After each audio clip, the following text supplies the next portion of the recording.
Alléluia. Alléluia. Alléluia. Bonsoir, bien-aimés. Bonsoir, bonsoir, bonsoir, bonsoir. Bienvenue à notre troisième nuit. C'est déjà la troisième nuit. Alléluia. Bienvenue à ceux qui sont déjà connectés. Bienvenue, bienvenue, bienvenue. Alléluia, alléluia. Vous êtes bénis. Bienvenue à Nikez Mbangé. Bienvenue, bienvenue, bienvenue. À tous nos bien-aimés, à tous nos bien-aimés. Laissons que ceux qui sont sous les couettes soient réveillés. La troisième nuit est déjà lancée. Bienvenue à Wassa Verti. Hallelujah. If you are following us for the first time, let us know. Amen, amen. Wassa Verti, tu es la bienvenue. Tu es la bienvenue, tu es la bienvenue. Malazele koto bramandia tata. Eko sapratali ke shetele mozo brandeli katele broho saprahande. Merci Seigneur Jésus-Christ. Ceux qui nous visionnent pour la première fois, qu'ils nous signalent, depuis quelle partie du monde ils nous visionnent. C'est un honneur de vous avoir. Alléluia. Mando braba leziko pratali abashate kelemo soprendelia. Eko pratala zele komenteli brokosia prapatia. Merci Saint-Esprit, merci pour ta présence et ta puissance. Alléluia. Depuis quelle partie du monde est-ce que tu nous visionnes? Merci Seigneur. Aled Lambou, tu es la bienvenue. Michel Kessia Mahmoud, comment ça va? Vous êtes bénis, vous tous qui êtes déjà connectés. La grâce de Dieu est sur vous. La grâce de Dieu est sur vous. La grâce de Dieu est sur vous. Ceux qui nous visionnent pour la première fois, si tu nous signales depuis quelle partie du monde tu nous visionnes, c'est une grâce de savoir. Bonsoir, bonsoir, bonsoir. Bishop Buzz Live, bienvenue.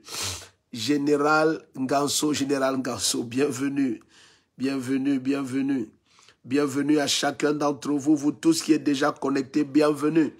Bienvenue, laissons tous nos bien-aimés savoir que nous sommes déjà en direct. Signalons à tout le monde, surtout que cette nuit, c'est 1 heure à peine. Frère Bruno, tu es la bienvenue. Alain Tiefa, tu es la bienvenue. Aled Mban, wow, vous êtes déjà très nombreux, tu es la bienvenue. Tu es la bienvenue, c'est déjà la troisième nuit, c'est déjà la troisième nuit. Les clés de Bifi, tu es béni, tu es béni. Huberto dit qu'il nous suit depuis Mendon, ok. Ça veut dire que tout à l'heure, tu seras l'un des 3 cultes. Daniel Ngwenou, tu es béni. Tu es béni, la grâce de Dieu est sur vous. Salomon Kung, vous êtes béni. Vous êtes béni. Jean-Pierre Ngaï, il dit, il suit depuis Yaoundé, bienvenue.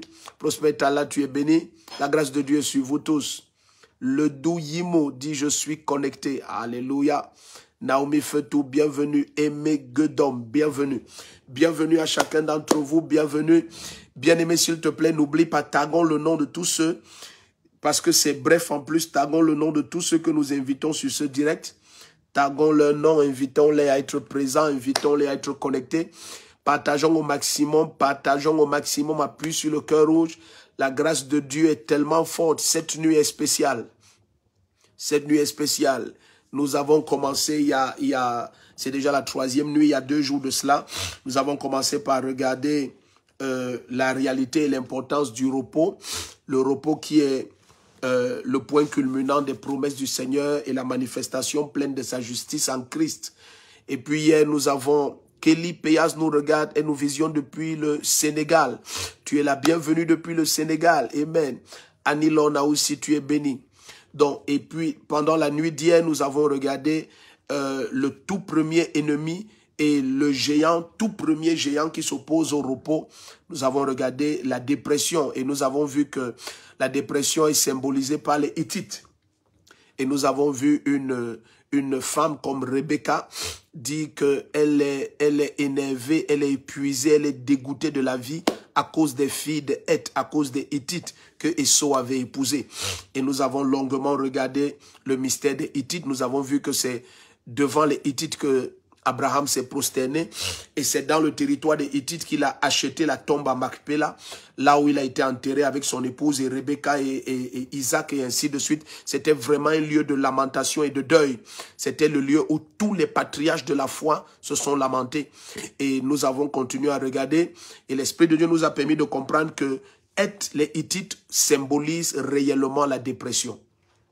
Et puis nous avons par la grâce de Dieu regardé les armes, non seulement les armes de dépression, mais aussi les instruments de Dieu pour triompher de la dépression. Et nous allons aller très vite cette nuit parce que nous avons à peine 1 heure et nous avons vu que même les 2 heures passent très vite. Imagine 1 heure. À peine on va dire amen tout à l'heure, on sera déjà à 23 heures. Donc, bien-aimé, s'il te plaît, invitons le maximum à être connecté, c'est très important. Ce que nous partageons cette nuit est capital, c'est capital. Ce que nous avons entamé hier, lorsque nous avons entamé la dépression, nous avons eu tellement de messages, tellement de témoignages, mais tellement de messages, tellement de messages. Alors, ça nous permet non seulement de comprendre que le thème que nous avons reçu de l'Esprit de Dieu, il est central, c'est un cri profond au milieu des enfants de Dieu. Mais bien aimé, cette nuit, nous allons essayer de donner plus de lumière sur ce tout premier géant qui est la dépression. Parce que, aussi simple que ce mot paraisse, nous avons commencé à regarder que l'ennemi a divers canaux par lesquels il produit et amplifie cet instrument de l'ennemi qui est la dépression. C'est un géant terrible et c'est le tout premier qu'on rencontre lorsque on va à Canaan. Nous avons regardé et nous avons vu que dès lors qu'ils ont envoyé les 12 espions sont allés du côté de Hamath, ils sont allés dans la plaine de Heth. Ils sont allés chez les Hittites et c'est là-bas qu'ils ont vu les géants, les fils d'Anak, et ils sont retournés avec des nouvelles qui ont tellement déprimé Israël que Israël a dit, il valait mieux pour nous qu'on ne sorte pas de l'Égypte. Nous allons retourner en Égypte. Pourquoi nous allons mourir au désert? Vous imaginez? Et le Seigneur a dit, ne vous inquiétez pas en disant, la dépression a toujours un langage. Et si vous vous souvenez, nous sommes allés très loin. Oh, depuis le Togo, Fabienne Johnson nous suit depuis le Togo. Vous êtes la bienvenue, vous êtes très nombreux déjà connectés.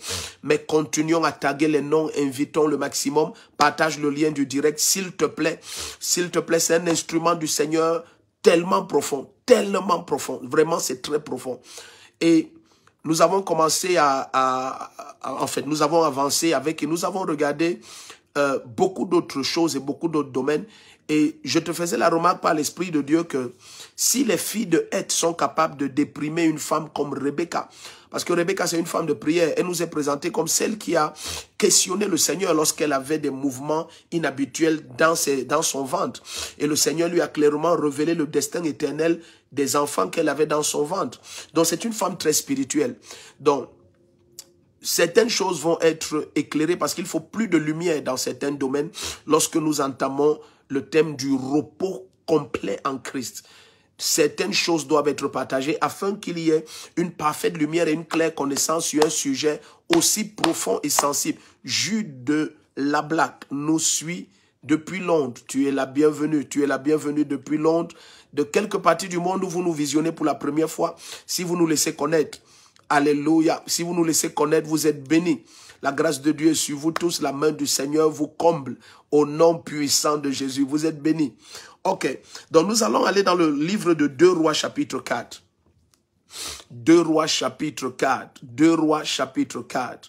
Alléluia, 2 Rois chapitre 4. Donc, j'étais en train de dire, lorsque vous regardez une femme comme Rebecca, et vous imaginez, et s'il te plaît, sois très attentif parce que nous allons aller tout droit dans la révélation, et si le Seigneur nous fait grâce, nous aurons aussi le temps de prier.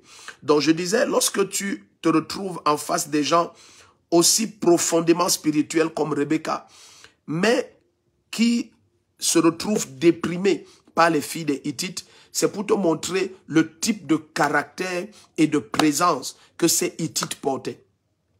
Et vous vous souvenez, je vous ai dit que le prince des Hittites, leur roi, finalement, son nom est devenu le nom d'un mauvais esprit. C'est comme lorsqu'on parle de Jézabel. Hier, je vous ai parlé de Ephron. Et je vous ai dit, Ephron, c'est le nom d'un très mauvais esprit, d'un esprit terriblement démoniaque. Et certains noms sont comme ça, ce sont des noms qui sont devenus des noms des entités mystiques. Et je vous donne l'exemple simple de Jézabel. Donc, c'est un esprit qui oppresse. Nous avons vu par exemple le cas de Saül. La Bible dit que Saül avait un esprit méchant qui venait sur lui et qui le tourmentait. Et nous avons vu hier que certaines dépressions n'ont rien à voir avec la condition sociale, avec les expériences vécues. Non, il y a des dépressions qui sont des attaques, qui sont des oppressions spirituelles. Et quel que soit le type d'arme que l'ennemi utilise pour produire la dépression dans ta vie, nous avons par exemple vu la dépression due au messager de ton futur. Et je vous ai dit, lorsque les messagers de ton futur t'apportent de très mauvaises nouvelles, nous avons regardé les messagers du futur. Nous avons par exemple vu les enfants, nous avons par exemple vu les parents. Je vous ai dit, lorsque des parents ne savent pas quel est leur rôle et leur place, ils sont capables de complètement déprimer les enfants, de paralyser leur espérance. Nous avons vu que lorsque les enfants sont terriblement attaqués, les enfants sont aussi des messagers de ton futur. Parce que quoi que ce soit qui est glorieux dans ton futur, c'est toujours attaché à la qualité de tes enfants. Si on se retrouve avec Jacob qui finit par avoir toute une ville comme Goshen, c'est parce que Jacob a eu un fils comme Joseph. Et vous vous souvenez, nous avons parlé de ce Joseph comme étant son étoile. C'est-à-dire Jacob savait que ma destinée est grande parce que j'ai un fils comme Joseph. Et nous avons longuement prié pour la protection des Joseph. Et je vous ai dit très souvent, dans les familles, ce qui déprime plusieurs parents. Et nous avons eu tellement de messages. Quand je dis tellement, je n'exagère pas, bien aimé. Si je dis des dizaines, c'est le minimum, presque 100. Des parents qui, nous avons été bénis par cette nuit de prière. Voici la condition de mon fils. Voici ce que le Seigneur a fait. Nous avons un serviteur de Dieu de la ville de Douala qui nous a dit, lui et son épouse ne concevaient pas depuis des années. Pendant la prière, il dit un long verre est sorti de son épouse. Ça m'a énormément marqué. Un très long verre est sorti de son épouse. Et il m'a dit, il a la foi maintenant. Il a dit, ça fait pratiquement 16 ans qu'ils sont mariés. C'est beaucoup. 16 ans de mariage sans enfant. Et puis, ce que nous pensons être simple, les moments de partage et de prière. Il dit, la puissance du Seigneur a tellement secoué sa femme. Et elle est allée au petit coin. Un très long verre est sorti d'elle. Et il a la conviction maintenant que il aura enfin un enfant. Donc, imaginez parfois, lorsque vous êtes comme ça dans un couple, et puis 16 ans de mariage, il n'y a pas d'enfant. Vous savez, c'est la présence de Dieu et des dimensions que nous allons partager maintenant, des dimensions de compréhension spirituelle qui vous permettent de garder la joie. Sinon, l'ennemi est capable d'utiliser une seule situation et de vous déprimer complètement. Je dis bien d'utiliser une seule situation et de vous déprimer. Pourquoi? Parce que lorsque vous observez les Écritures, vous découvrez que le Seigneur a mis en Christ, il a mis en Christ des promesses claires afin que par ces promesses, nous devenions participants de la nature divine. Donc tout ce qui est mis en Christ, toutes ces paroles que le Seigneur nous donne, toutes ces promesses que le Père nous donne, qui sont oui en Christ Jésus, le but ultime de toutes ces paroles et de toutes ces promesses, en nous donnant la nature de Dieu, c'est de nous donner d'avoir le repos dans ce monde. Il dit dans le psaume 110 à partir du verset 2, il dit, de Sion, j'étends le sceptre de ta puissance et j'ordonne domine au milieu de tes ennemis. Donc la nature de Dieu domine, quelle que soit l'adversité, quel que soit le contexte et quel que soit l'environnement. La nature de Dieu impose son règne et c'est ainsi qu'on parle de repos. Je vous ai dit, le repos n'est pas l'absence de guerre, non. Le repos n'est pas l'absence de guerre, non. Le repos n'est pas l'absence d'adversité, non. Mais le repos, c'est l'incapacité pour les guerres et l'adversité d'avoir quelques fruits que ce soit ou quelques effets que ce soit sur votre âme, sur votre cœur et sur votre corps. En fait, c'est ça le repos. C'est l'incapacité pour l'adversité, l'incapacité pour les guerres, l'incapacité pour les contradicteurs d'avoir le moindre effet sur votre âme, le moindre effet sur votre cœur ou sur votre corps. Et pendant que nous allons aller plus loin cette nuit, je crois que la main puissante du Seigneur va libérer plusieurs de ces démons dangereux qui est la dépression. Nous insistons en cette troisième nuit dessus. Je vous ai dit, il y a 7 peuples. Et le Seigneur nous a dit de sa propre bouche lorsqu'il a parlé à Moïse dans Deutéronome 7, verset 1, il a cité les 7 peuples. Et il a dit à partir des Hittites. Et puis demain dimanche, nous allons commencer à regarder la deuxième entité à vaincre pour jouir du repos. Et ainsi de suite jusqu'à confronter les 7. Et je te dis au nom puissant de Jésus, tu vas découvrir un très grand repos manifeste dans ta vie. Ok, j'ai vu quelqu'un écrire le psaume 119 verset 2. Non, c'est le psaume 110 verset 2. Alléluia, psaume 110 verset 2. Donc, allons dans 2 Rois chapitre 4, je vais commencer au verset 21. Dans 2 Rois chapitre 4, ici, maintenant, alléluia, vous êtes la bienvenue, vous êtes très nombreux, vous êtes très nombreux. Donc, réveillons les bien-aimés. Chouan Abel nous suit depuis la Côte d'Ivoire. Vous êtes la bienvenue. Donc, nous sommes maintenant dans 2 Rois chapitre 4, à partir du verset 21. Permettez que j'aille vite. Très souvent, nous prenons beaucoup de peine d'abord pour introduire, mais nous n'avons pas le temps que nous avions souvent, parce que demain, c'est dimanche, et nous avons 3 cultes le dimanche, donc nous voulons rester fidèles à l'instruction du Seigneur et tenir quand même cette 3e nuit de prière, mais tout en tenant compte du fait que demain, nous avons 3 cultes. Mais demain, dimanche, dès qu'il est 23 h, nous serons en direct pour nos 2 heures habituelles, et nous pourrons travailler calmement. Donc maintenant, permet que nous avancions. Dans 2 Rois chapitre 4, à partir du verset 21, la parole du Seigneur nous révèle une femme assez spéciale. La parole du Seigneur nous révèle une femme assez spéciale. C'est une femme qui, avec son mari d'un âge fort avancé, n'avait pas d'enfant. Soyez très attentifs. Cette femme n'avait pas d'enfant.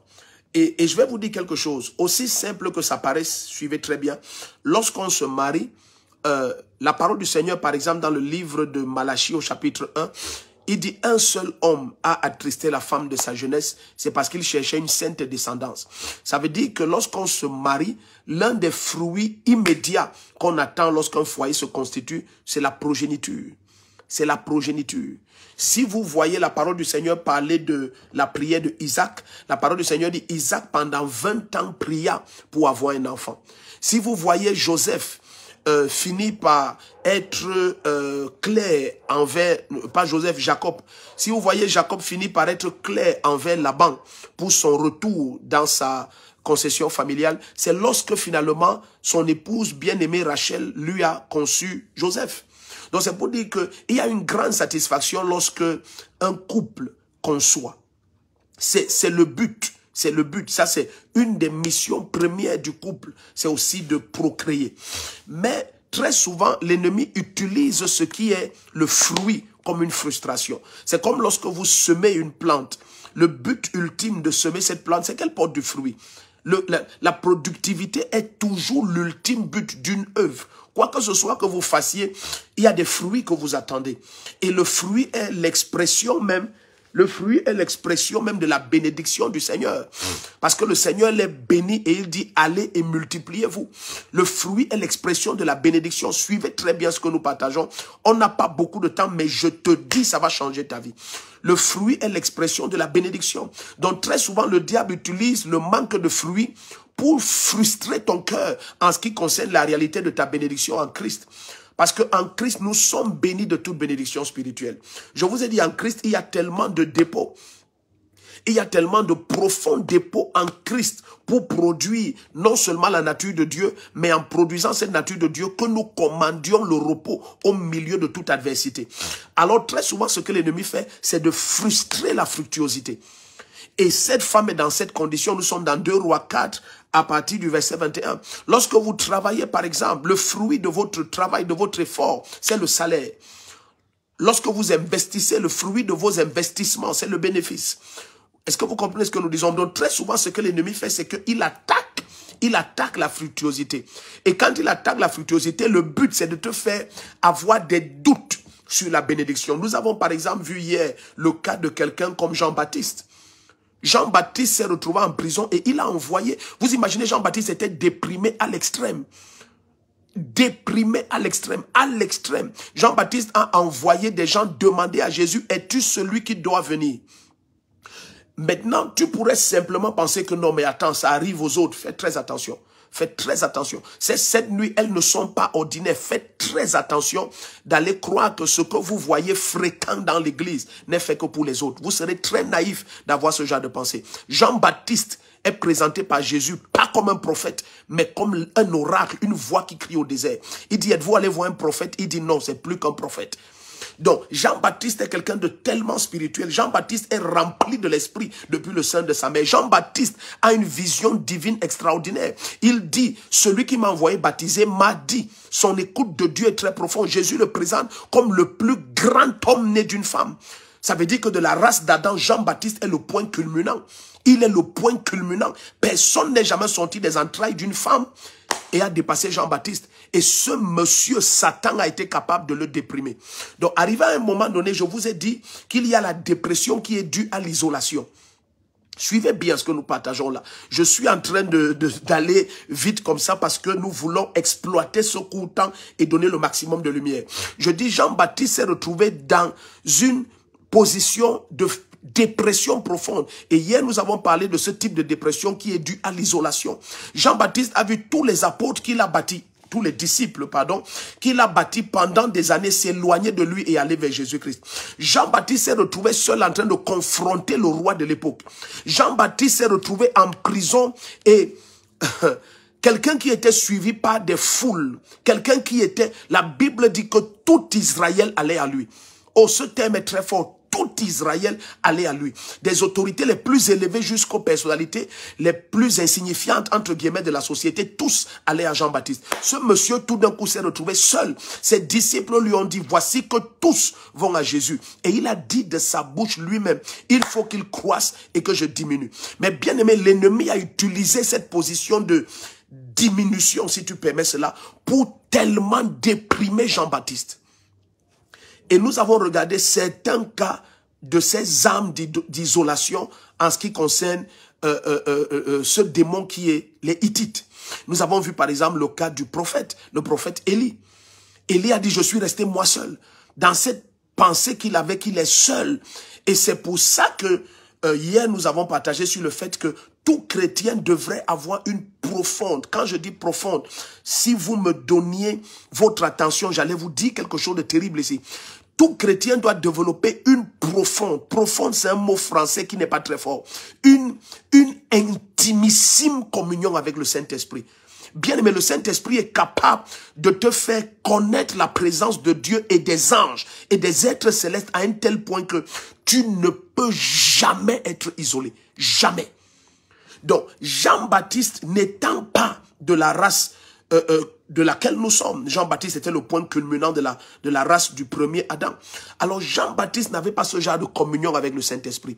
Jean-Baptiste s'est senti seul, comme Élie s'est senti seul. Ils ont tellement déprimé. Vous vous souvenez, Élie a demandé la mort. Élie de sa bouche a demandé la mort. Et je te dis, ça c'est l'une des armes que les Hittites, ce démon qui est symbolisé par les Hittites en ce qui concerne le repos à Canaan, c'est une des armes qu'il utilise, c'est l'isolation. Et nous avons pour l'isolation, nous avons regardé, si vous vous souvenez bien, je fais ce rappel à dessein. Nous avons regardé le psaume 69. Ceux qui se souviennent, ce n'était que hier. Nous avons regardé le psaume 69 et je te montrais dans le psaume 69 que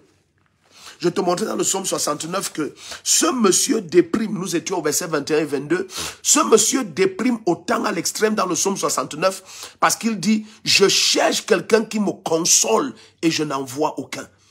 Il dit, lorsque je crie que j'ai faim, on me donne du poison. Et il dit, lorsque je dis que j'ai soif, on me donne du fiel de vinaigre. Donc, maintenant, j'arrive donc à cette quatrième arme que l'ennemi utilise et qui produit la dépression. Hier, nous en avions vu 3, si vous vous souvenez. Cette nuit, nous allons introduire une quatrième et qui est très dangereuse. Donc, nous avons succinctement et brièvement parcouru les 3 premières armes qui produisent la dépression que nous avons regardé dans la nuit d'hier. Cette nuit, regardons rapidement la quatrième pour clôturer ce géant, le tout premier, qui est symbolisé par les Hittites. C'est la dépression. Maintenant, regardons une quatrième arme que cet esprit utilise. Et je vous ai dit que la dépression est l'arme ultime de l'ennemi parce qu'elle ouvre les portes à toutes sortes d'oppressions démoniaques jusqu'à la mort. Ah oui, vous avez vu avec moi hier que la quasi-totalité des gens déprimés dans la Bible, c'est la mort qu'ils demandent. C'est la mort qu'ils demandent. Et je t'ai dit que dans plusieurs nations, la dépression n'a rien à voir avec la condition sociale. Nous avons, vous le savez, c'est un secret de Polichinelle, les nations les plus développées sont les nations où les gens se suicident le plus. Or, le suicide, c'est l'ultime manifestation de la dépression. C'est lorsque quelqu'un dit, je ne vois plus rien, il n'y a plus d'espoir, je ne vais nulle part, tout est noir devant moi, ma vie est terminée. Ça, ce sont les victimes des Hittites, de cet esprit qu'on appelle Ephron. C'est un esprit démoniaque terrible. Donc, maintenant, nous sommes dans 2 Rois chapitre 4, regardons quelque chose. Une des armes, maintenant, je prie que tout le monde me donne son attention par l'Esprit du Seigneur. Une des armes que l'ennemi utilise et qui déprime à l'extrême, c'est lorsque les mauvaises personnes sont au courant de tes malheurs. Je préfère dire ça de façon très explicite comme ça. Je ne veux pas donner cette arme-là comme un thème simple. Non. Je préfère que tout le monde comprenne bien. Je dis, une des armes que l'ennemi utilise pour sponsoriser, pour attaquer les destins avec la dépression, c'est lorsque tes malheurs parviennent aux mauvaises oreilles. Et un des problèmes que Rebecca avait, c'est que dans son intimité, ses belles filles habitaient avec elle et elles étaient des Hittites. C'est une femme très spirituelle. Vous allez voir ce qui va se passer avec cette femme. Lorsque elle va finir par avoir un enfant par la prophétie d'Élisée, restons connectés. Restons connectés, restons connectés. La brazoto korabahade. Malabrokosia prantalia babababa. Restons connectés, restons connectés. Donc appuyons sur le cœur rouge parce qu'il y a beaucoup d'interférences avec ce direct.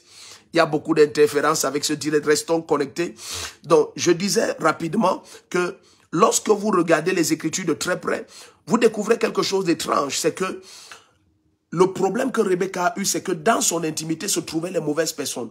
Vous vous souvenez lorsque Jésus-Christ, dans le livre de Matthieu 27, lorsque Jésus va aller prier à Gethsémani, il va dire, mon âme est tourmentée et mon âme est triste jusqu'à la mort. Il ne va pas aller avec tous les apôtres. Il ne va pas dire ça à tout le monde. Il dit à Pierre, Jean et Jacques. Est-ce que vous imaginez ça? Il dit ça à Pierre, Jean et Jacques. Et vous allez voir pourquoi cette femme va cacher à son mari. Elle va cacher jusqu'à son propre mari. Elle va lui cacher que l'enfant est décédé. Parce que sûrement son mari est le type de personnalité. Et vous allez comprendre pourquoi je dis ça. Que s'il y a un malheur, va aller crier au dehors. Et la femme connaissait un mystère. Parce que c'est une femme spirituelle. Je vais vous prouver qu'elle connaissait un mystère. Parce que c'est la femme qui dit, je connais spirituellement que le saint homme qui passe, l'homme qui passe ici devant notre maison chaque année est un saint homme de Dieu. Donc c'est une femme spirituelle. Elle dit à son mari, l'homme qui passe devant notre maison chaque année, c'est un saint homme de Dieu. Elle n'a jamais causé avec lui. C'est une femme tellement spirituelle qu'elle regarde la face et l'apparence de quelqu'un et elle discerne que ça c'est un saint homme de Dieu. C'est pas seulement un homme de Dieu, parce qu'il y a des hommes de Dieu, mais il y a des saints hommes de Dieu. C'est deux catégories différentes. C'est deux catégories différentes. Il y a des gens qui ont été appelés par le Seigneur, mais il y a des gens qui, après l'appel, se sont retirés du monde et se sont mis à part des quêtes de ce monde, des besoins de ce monde, de la luxure de ce monde, des quêtes de notoriété, d'argent et de matériel et de toutes sortes de débauches. Il y a des saints hommes de Dieu. Donc cette femme est capable de discerner un saint homme de Dieu. Il faut comprendre qu'elle est hautement spirituelle. Alors étant ainsi hautement spirituelle, elle connaît un mystère. C'est pour ça que la situation de son enfant a été aisée à être résolue. S'il vous plaît, soyez attentifs. Certaines dépressions sont juste dues à cette quatrième arme des Hittites. Et je vais vous montrer ça lorsqu'ils arrivent à Canaan, ce que les Hittites vont faire. Donc, lorsque les mauvaises oreilles écoutent les malheurs de ta vie, ces malheurs peuvent te déprimer. Ils peuvent amplifier la dépression et même causer la totale destruction. Dans le cas de cette femme, lisons rapidement dans 2 Rois 4, à partir du verset 21. Et je prie au nom de Jésus-Christ que pendant que nous élevons la voix cette nuit, que le Seigneur te donne un profond discernement spirituel. Un profond discernement spirituel. Un profond, parce que c'est l'âme qui triomphe de ce quatrième accès à la dépression dans les mains des Hittites. C'est le discernement spirituel. Tu finis par savoir qui doit écouter ce qui te concerne en termes de malheur. Tout le monde ne doit pas connaître tes peines. S'il vous plaît, Jésus ne prend que Pierre, Jean et Jacques. Et c'est à eux qu'il dit, mon âme est triste à la mort. Allez m'aider à prier. Venez m'aider à prier. Mon âme est triste jusqu'à la mort. Judas Iscariote n'est pas au courant. Thomas n'est pas au courant. Thaddée n'est pas au courant. Nathaniel n'est pas au courant. Jacques n'est pas au courant. Le fils d'Alphée, il n'est pas au courant. Les autres apôtres ne sont pas au courant. Matthieu n'est pas au courant. Il prend Pierre, Jean et Jacques. Et il se retire et c'est à eux seuls qu'il dit, mon âme est triste jusqu'à la mort. Bien-aimé, très souvent dans la naïveté, nous croyons que lorsque nous disons nos malheurs, ça va permettre que quelqu'un ait la compassion. Mais nous avons vu une des armes que l'ennemi utilise dans l'isolation. C'est que très souvent, lorsque tes malheurs sont dits, la première réaction des hommes, c'est de s'éloigner de toi. Mais ça, c'est la moindre des réactions. La pire des réactions, c'est celle que nous allons regarder cette nuit maintenant. Bonsoir bien-aimés, bonsoir à ceux qui viennent de nous rejoindre. Bonsoir à ceux qui viennent nous rejoindre. Nous vous supplions de supporter un peu. Si la luminosité a un peu diminué, alléluia, supportez un peu. Je vais augmenter la luminosité. Donc, je crois que c'est meilleur maintenant, la luminosité est meilleure. Donc, la grâce de Dieu est sur vous. Restons connectés. Nous croyons le Seigneur que pendant ces quelques minutes, il va faire quelque chose d'extraordinaire. Nous sommes dans 2 Rois 4 à partir du verset 21. Alors, il est dit ici, elle monta, le coucha sur le lit de l'homme de Dieu, ferma la porte sur le lit et sortit. Elle appela son mari et dit, envoie-moi, je te prie, un des jeunes serviteurs et une des ânesses. Je couche l'homme de Dieu et je reviens. Verset 23, suivez très bien, nous sommes dans 2 Rois 4. Verset 23, il dit, pourquoi vas-tu chez l'homme de Dieu aujourd'hui? Ce n'est pas la nouvelle lune ni le sabbat. Elle répondit, tout va bien. Ça, c'est le papa de l'enfant défunt et c'est son épouse, la maman de l'enfant, qui dit au papa, tout va bien. Aïe, aïe, aïe. Et Jésus. S'il vous plaît. Écoutez bien. La quasi-totalité des peines qui ont pris une forte amplitude dans ta vie, ce n'est pas la peine en elle-même qui a produit cet abattement de ton âme et cette dépression. Non, ce sont les paroles et les actes sortant de ceux dont il n'aurait jamais dû être au courant de tes peines. Lorsque les mauvaises oreilles sont informées concernant tes peines, la peine là peut devenir une dépression. Je dis la peine, elle peut devenir une dépression. Et lorsque nous allons rapidement regarder comment la femme se comporte envers son propre mari, là c'est son mari. Là c'est le monsieur qu'elle aime, mais elle connaît aussi. Il n'est pas la bonne oreille pour écouter les malheurs. Sa réaction va amplifier ce problème. Les personnes que je ne veux pas voir dans cette maison vont entrer dans cette maison. Des gens à qui je n'ai pas à répondre, je n'ai pas à répondre sur des questions d'inquisition des affaires de ma vie vont entrer dans cette maison. Parce que sûrement son mari allait se mettre à crier. Mais la femme a pris le corps. Elle est montée dans la chambre du prophète. Elle a fermé la porte. Elle a fermé la porte sur son malheur. Je prie pour toi au nom de Jésus. Apprends à fermer la porte sur ton malheur. Apprends à fermer la porte sur ton malheur. La majorité des gens qui ont écouté tes malheurs, c'est leur attitude et leurs paroles qui ont été les armes des Hittites pour produire la dépression dans ta vie.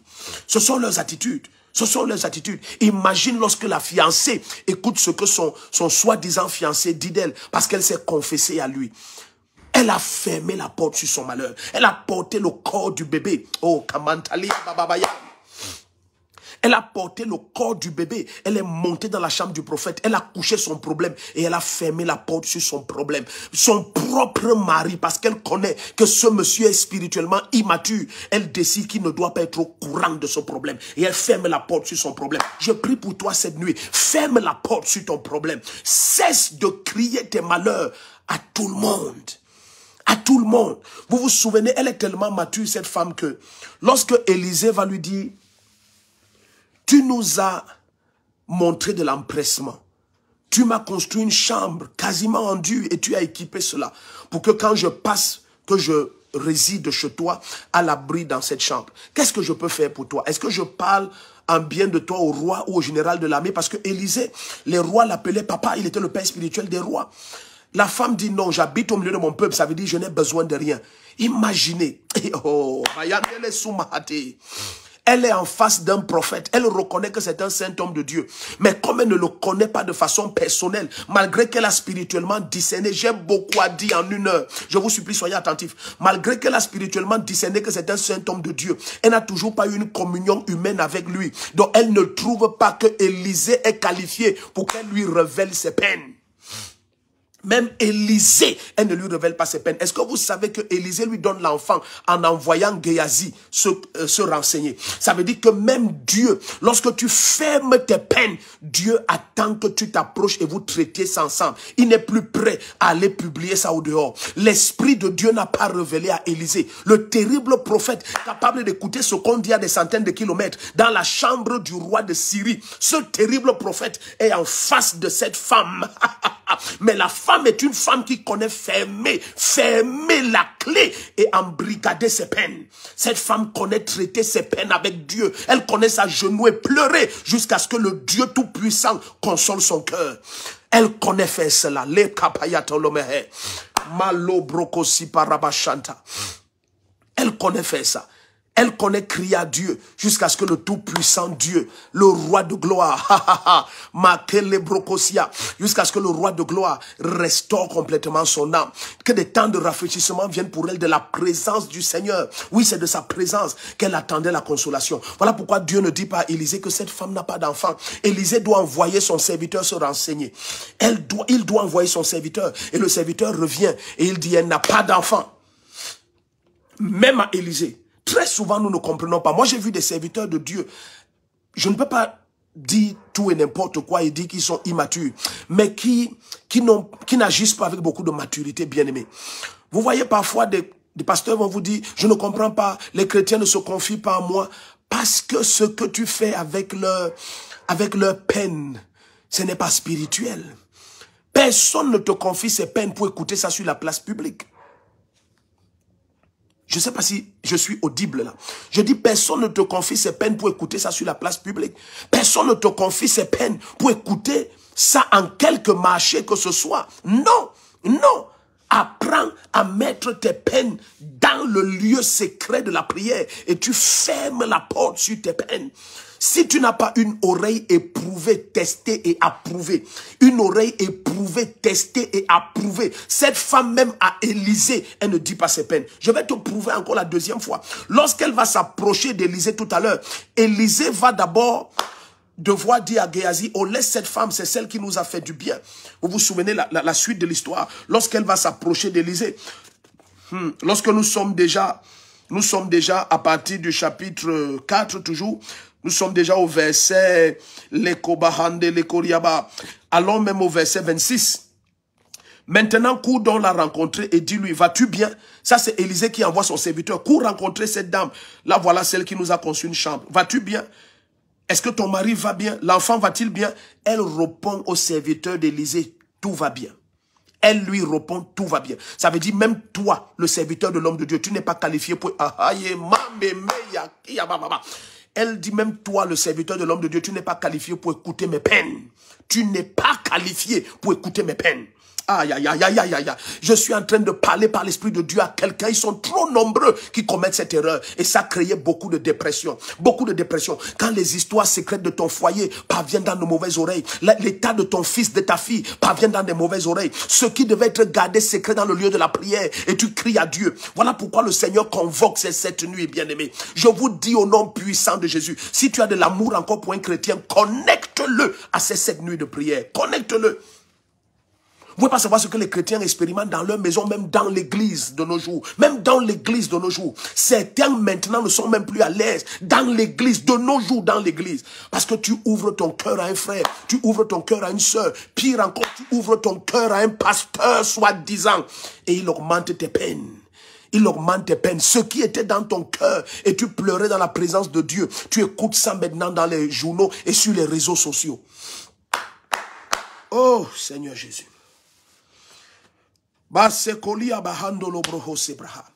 Allons-y. Alors elle dit au serviteur de l'homme de Dieu dans 2 Rois 4, verset 26, tout va bien. Verset 27. Dès qu'elle fut arrivée auprès de l'homme de Dieu sur la montagne, elle étreignit ses pieds. Elle s'est mise à genoux et elle a attrapé ses pieds. Oh Seigneur Jésus. Ce que nous partageons, bien aimé, je ne sais pas comment te dire ça. Vous voyez, les révélations de l'esprit, c'est la vie. Vous comprenez? C'est la vie. Ce ne sont pas des choses factuelles comme ça, non. C'est la vie. C'est la vérité. C'est lorsqu'elle étreint les pieds de l'homme de Dieu, étant un prophète de Dieu, c'est à ce moment que l'onction sur lui le fait sentir l'âme de la femme. Et c'est à ce moment, regardez ce qui se passe au verset 27 de 2 Rois 4. Dès qu'elle fut arrivée auprès de l'homme de Dieu sur la montagne, elle étreignit ses pieds. Géasi s'approcha pour la repousser. Mais l'homme de Dieu dit, laisse-la, car son âme est dans l'amertume. Et il dit, oh l'esprit, ou bien l'Éternel, dans certaines versions, l'Éternel me l'a caché et ne m'en a pas averti. Est-ce que vous comprenez? C'est quand elle pose ses mains sur les pieds de l'homme de Dieu, elle se prosterne, elle attrape ses pieds. C'est là où l'homme de Dieu, par l'onction prophétique, il perçoit la tristesse infinie dans son âme. Cette femme, elle est spirituelle. Elle est spirituelle. Cette femme est d'une race qui n'est plus nombreuse dans l'église de nos jours. Elle est spirituelle. C'est lorsqu'elle saisit les pieds de l'homme de Dieu que l'homme de Dieu dit, attends, il y a une peine terrible. La femme qui vient de te dire que tout va bien, la femme qui a dit à son mari que tout va bien, son âme est triste à la mort. Mais le prophète ne parvient pas à discerner cela sur son apparence. Elle a la même apparence de toujours. Elle est souriante. Elle dit tout va bien. Alléluia. Comment ça va, prophète Défaut? Ça va très bien. La grâce de Dieu est sur toi. Alléluia. La main puissante du Seigneur. Comment ça va, Rebecca Meuilleux? Ça va très bien. Comment ça va, Kona Marie? Je lis les noms là en direct. Ça va très bien. Comment ça va, Rosalie Kenye? Ça va très bien. Christelle Ngekam, comment va ton foyer? C'est merveilleux. Pourquoi? Parce que la personne n'est pas qualifiée pour écouter tes peines. Tout le monde ne doit pas écouter tes peines. Tout le monde ne doit plus jamais écouter tes peines. Jamais. Jamais. Ce sont des instruments terribles que les Hittites écoutent. Satan n'est pas omniscient. Il n'a que des enfants dont il utilise les oreilles pour avoir des informations. Il n'est pas omniscient et il ne le sera jamais. Il y a des oreilles lorsqu'ils écoutent tes peines. Ça devient des armes dans les mains des Hittites de l'esprit effront pour créer la dépression. Tout d'un coup, tu as même honte d'aller au dehors. Tu as honte parce que tu as l'impression que la puanteur que tu traitais dans la présence de Dieu est maintenant déversée au dehors. Déversée au dehors. Je vais dire quelque chose qui va vous choquer. Est-ce que vous êtes prêts à écouter ce que je vais dire? Bien-aimé, je te supplie de me pardonner si la parole s'y paraît difficile. Mais bien-aimé, toutes les maisons ont des fosses septiques. Oh, j'ai parlé. Toutes les maisons ont des fosses septiques. Le problème, c'est lorsque la fosse septique dégouline au dehors, la maison devient une puanteur. La maison devient une puanteur. Aussi jolie que tu as vu cette maison, c'est un colossal duplex. Je peux te rassurer, elle a une fosse septique. Elle... c'est comme ça que Dieu a prévu que les choses soient.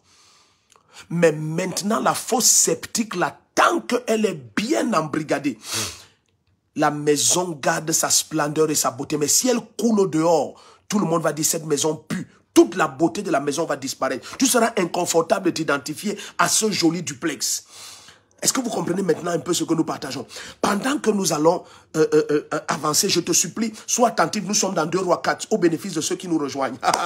Quelque chose est en train de se passer, bien aimé. Je partage sur la 4e arme que les Hittites, ce premier géant qui occupe la place de repos, la première arme, la 4e arme, pardon, qu'ils utilisent. Et nous avons vu que ça, c'est l'esprit de dépression, les Hittites. Leur 4e arme, c'est lorsque les mauvaises oreilles écoutent tes peines. Les mauvaises oreilles écoutent tes peines. Et je t'ai dit, apprends à fermer tes peines dans une chambre. Apprends à les mettre dans une chambre et tu fermes la porte. Ça, c'est un direct, je te supplie. S'il y a de l'amour de Dieu en toi, tu dois partager, partager, partager. Je te dis, bien-aimé, tu dois partager jusqu'à être certain que tu as même traduit en anglais, en allemand, en italien, en espagnol. Et tu as partagé. Faites-le. Traduis, sois seulement fidèle. Mais laisse que la terre écoute la voix de l'esprit. Ils sont tellement nombreux qui pleurent. Parce que des mauvaises oreilles ont écouté leur peine.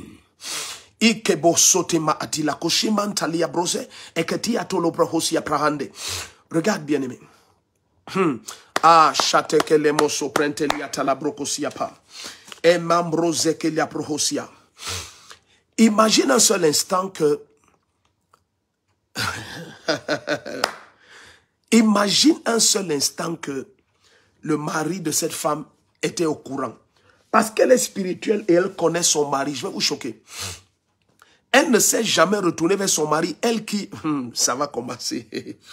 Elle qui est capable de discerner un homme de Dieu saint qui passe au loin. Il y a un homme avec qui elle habite depuis des années.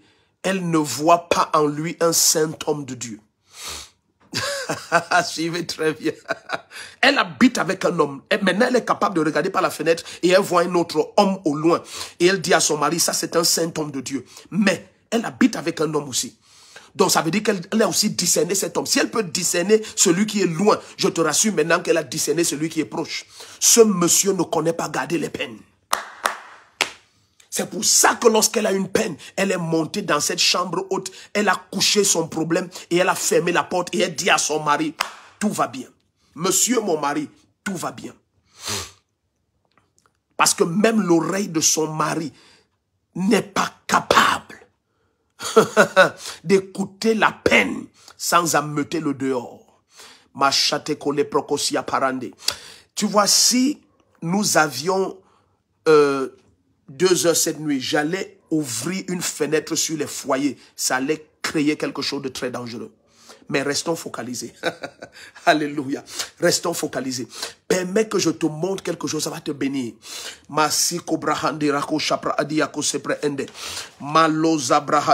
Allons dans le livre de Genèse. Rentrons d'abord dans ce Genèse 27. Je vais te montrer quelque chose. Allons dans Genèse 27, verset 46. Merci Saint-Esprit. Bienvenue. Tous ceux qui nous rejoignent. Alléluia. Nathalie, Sandrine, Jimmy, bienvenue, bienvenue. Connectons la terre entière. Quelque chose se passe. Écoute bien, aimé. Si tu es juste honnête avec toi-même, l'Esprit de Dieu est en train de nous bénir tellement. Je te dis tellement. Donc, allons dans Genèse 27, verset 46. Bienvenue à tous ceux qui nous rejoignent. Bienvenue à tous ceux qui nous rejoignent. Les brako rabahande le kosiapa. Laissez-les kotolo brandalia teleko shabrahanda. Meloko riabro zegelia baranta kolebrehende. Alléluia. Je vais aller vite, hein, je vais aller vite. Vous allez permettre, je vais faire quelque chose. Je vais aller vite. Et vous allez comprendre. Je vous supplie, cette nuit, aussi court que notre temps paraisse, je vous dis, écoutez. Vous pensez qu'on a déjà partagé? Non. Le partage arrive. Le partage, je dis devant Dieu, ça arrive. Soyez calmes. Lisons rapidement Genèse 27, verset 46. Et on va aller dans 2 Samuel 11. Et après ça, on va dans 2 Samuel 11. Écoute, tu vas être libéré de la dépression. 2 Samuel 11, après. Commençons par Genèse 27, verset 46. Je relis rapidement quelque chose. Une femme très spirituelle.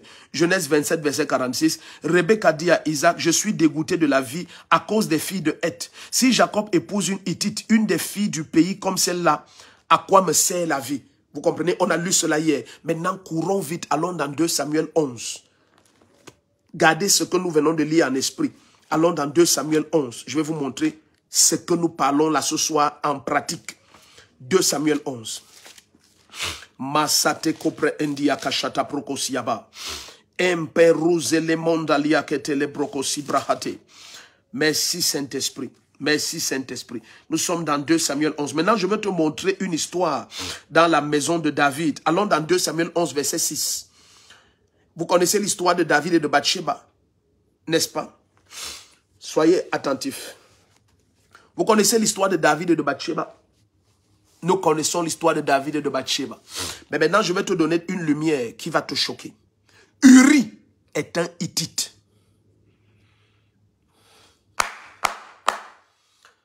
Fais attention à ceux qui écoutent tes peines. Je vais aller doucement. Il n'y a aucun moyen de justifier l'acte de David. Non, aucun moyen. En fait, c'est parce que David a voulu dissimuler son péché que l'épée est entrée dans sa maison. Il n'y a aucun moyen. Permettez-moi de vous faire voir quelque chose. L'épée qui va entrer dans la maison de David, vous savez, lorsque vous êtes spirituel, la parole du Seigneur dit quelque chose qui est important que dans le livre de 1 Corinthiens,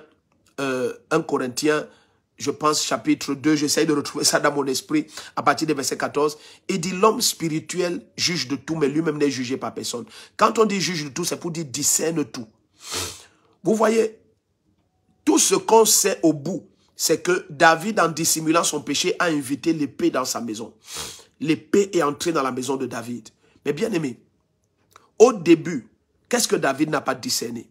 David n'a pas discerné que de quelque manière, suivez très bien, et vous allez découvrir que tout au long des Écritures, ça va être comme ça. La quasi-totalité des grands malheurs générationnels qui vont entrer dans la maison de certains saints du Seigneur, ça va venir des Hittites. Le premier que je vais regarder rapidement, c'est Uri.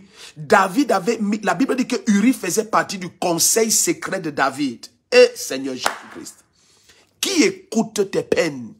Ça veut dire que si Uri était dans le conseil secret de David, Uri est très bien placé pour connaître que tous les ménages de David sont des catastrophes. Tous ces foyers sont des catastrophes. Tous ces foyers sont des catastrophes. Permettez que je lis cette histoire. Quelque chose est en train de se passer. Regarde. La Bible dit... oh, merci Seigneur. Commençons au verset 3. David, nous sommes dans 2 Samuel 11, à partir du verset 3. David envoya prendre des informations sur cette femme. On lui dit, c'est